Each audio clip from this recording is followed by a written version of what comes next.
Quando uma criança nasce, ela sabe que a razão de estar encarnando é ser ela mesma. Sua alma escolhe precisamente a família e o ambiente em que vai nascer. Todos nós temos a mesma missão neste planeta: viver experiências até conseguir aceitá-las e nos amar através delas. Se uma experiência é vivida na não aceitação, ou seja, em meio a julgamento, culpa, medo, remorso ou algo assim, a pessoa atrai para si de modo constante circunstâncias e indivíduos que a fazem reviver essa experiência. Alguns não apenas vivenciam o mesmo tipo de acontecimento várias vezes ao longo da vida, como podem reencarnar uma ou mais vezes a fim de aceitá-lo completamente. Aceitar uma experiência não significa concordar com ela. Trata-se, na verdade, de nos conceder o direito de experimentar e aprender. Devemos, sobretudo, aprender a reconhecer o que nos é benéfico e o que não é. O único meio de conseguir isso é tornando-nos conscientes dos efeitos de tal experiência. Tudo o que decidimos ou não, fazemos ou não, falamos ou não, e até mesmo o que pensamos e sentimos, acarreta consequências. Quando uma pessoa se dá conta das consequências danosas provocadas por determinada experiência, ela deve, em vez de se recriminar ou querer mal ao seu semelhante, aprender a aceitar ter escolhido, ainda que inconscientemente, viver aquilo e a perceber que não era algo bom para si. É assim que vivemos uma experiência na aceitação. Mas é preciso salientar que mesmo quando você diz "não quero mais viver isso", tudo pode voltar a acontecer. Dê-se o direito de repetir várias vezes o mesmo erro, ou de reviver um fato desagradável antes de conseguir reunir a vontade e a coragem necessárias para se transformar. Por que não compreendemos as coisas logo de cara?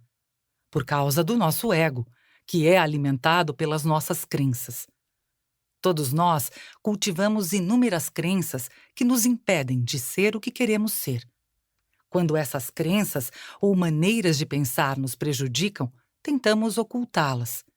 E as ocultamos tanto que chegamos a acreditar que elas não existem mais. Ficar quites com elas exige então que encarnemos várias vezes. Somente quando nossos corpos mental, emocional e físico estiverem em sintonia com o nosso Deus interior, é que nossa alma será totalmente feliz. Tudo o que é vivido na não aceitação se acumula no nível da alma. Esta, sendo imortal, retorna incessantemente, com grande bagagem acumulada em sua memória. Antes de nascer, decidimos o que queremos saudar durante a próxima encarnação. Mas essa decisão e tudo o que acumulamos no passado não são gravados em nossa memória consciente. É apenas ao longo de nossa existência que nos tornamos gradualmente conscientes do nosso plano de vida e do que devemos pagar. Quando faço alusão a alguma coisa não quitada, refiro-me a uma experiência vivida na não aceitação. Há uma diferença entre aceitar uma experiência e aceitar a si mesmo. Tomemos como exemplo o caso de uma moça que foi rejeitada pelo pai, pois este desejava ter um menino. Numa situação assim, aceitar a experiência consiste em dar ao pai o direito de ter desejado um menino e rejeitado a filha.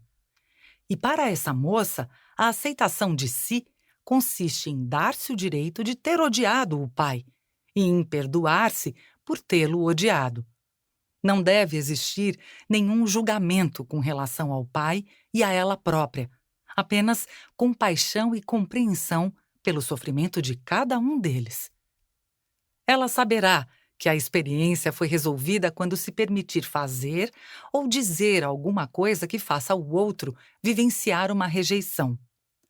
Outra maneira de ela saber que a situação foi realmente quitada e plenamente aceita é perceber que a pessoa que ela tiver rejeitado não irá lhe querer mal, pois sabe que ser rejeitado por alguém em determinados momentos da vida é algo que acontece com todo mundo.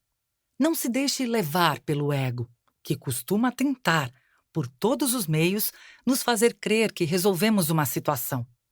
Muitas vezes pensamos: ora, compreendo que o outro tenha agido assim, apenas para não precisarmos olhar para nós mesmos e nos perdoar. Nosso ego, dessa forma, tenta encontrar uma maneira furtiva de esquivar-se de situações desagradáveis. Às vezes, aceitamos uma situação ou uma pessoa sem termos nos perdoado ou nos permitido odiá-la.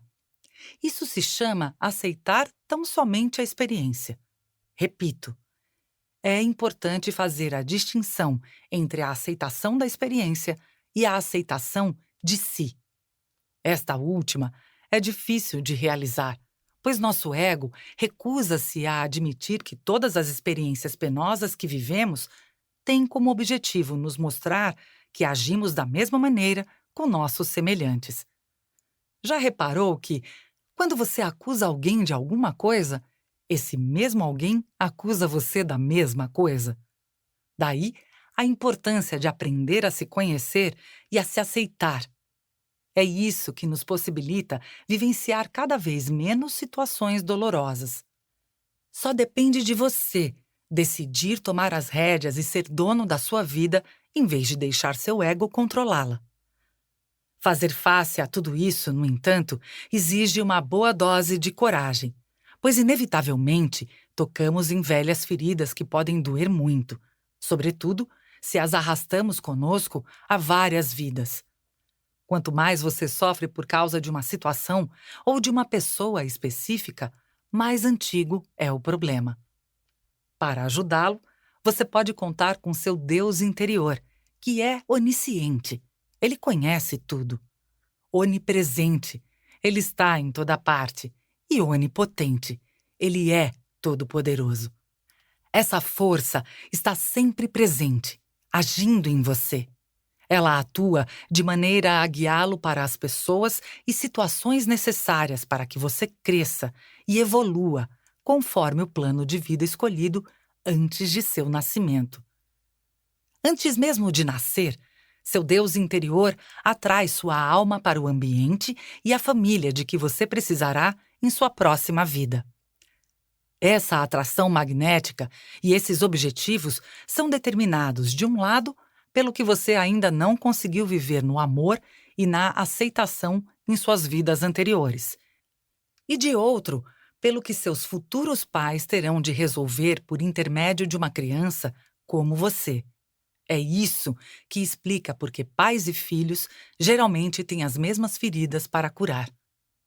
Ao nascer, você não tem mais consciência de tudo o que aconteceu e se concentra principalmente nas necessidades da sua alma, que espera que você se aceite com seus defeitos, conquistas, forças, fraquezas, desejos, personalidade, etc. Todos nós temos tais necessidades. Entretanto, pouco depois de nosso nascimento, percebemos que quando ousamos ser nós mesmos, perturbamos o mundo dos adultos ou daqueles que nos são próximos.